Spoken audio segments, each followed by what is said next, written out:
First of all, Pakistan is not following Islam. Are you joking? I'm saying not Pakistan have 90% Muslim. Muslim means follow Islam. But Muslim, what Muslim? What Muslim? I remember 15 years ago, it's not today and I heard it's worse, 15 years ago I remember going to a wedding in Pakistan. A wedding where men and women were mixing freely.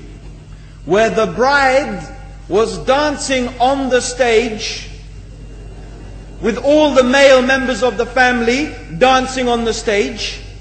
I am sure somewhere around, we probably hidden in a corner then, but I hear now it's open drinking alcohol. What Muslim are we talking about? This was 15 years ago. Now I hear it's even worse. Oh yes, they're Islam.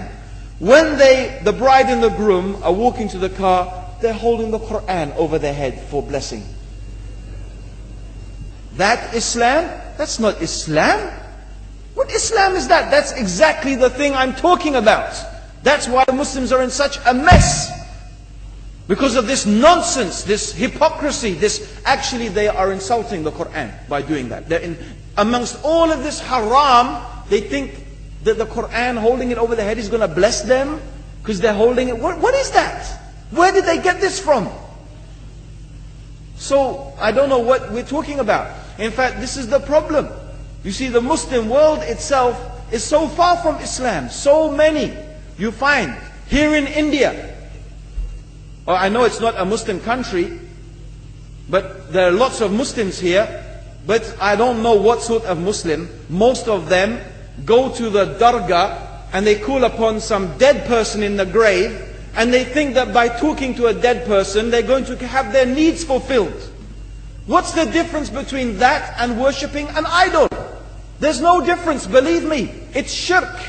I've seen it myself with my own eyes. I'm praying in the masjid, the adhan goes, the people are praying in the masjid, and the people in the dargah are not coming to the mosque to pray. They're still going around the dargah and making all their whatever the things they do.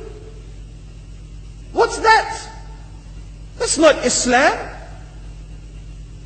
You go to many countries, you find Pakistan, you want to see Islam in Pakistan. You know, in England, in every street corner we have a pub. You know what's a pub?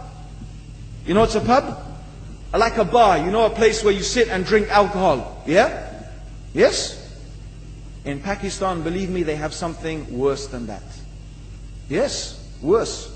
On every street they have a picture of a palm.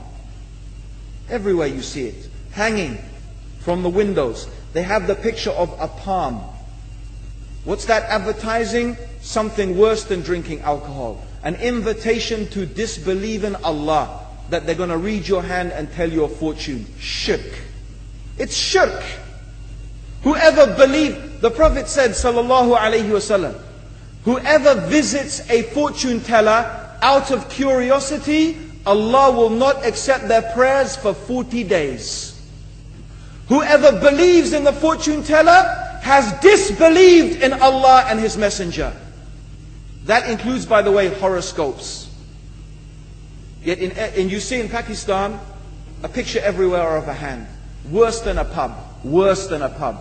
It is better to drink alcohol than make shirk with Allah. Yes. So this is the Muslim countries. You will not find one except they are not doing magic and shirk and kufr, or except maybe one or two you will find. So this is the state of the Muslims. So no wonder we're in the confusion and the chaos. So these are not good examples. And this is really, in fact, the very reason that I'm saying why we are in such a big mess.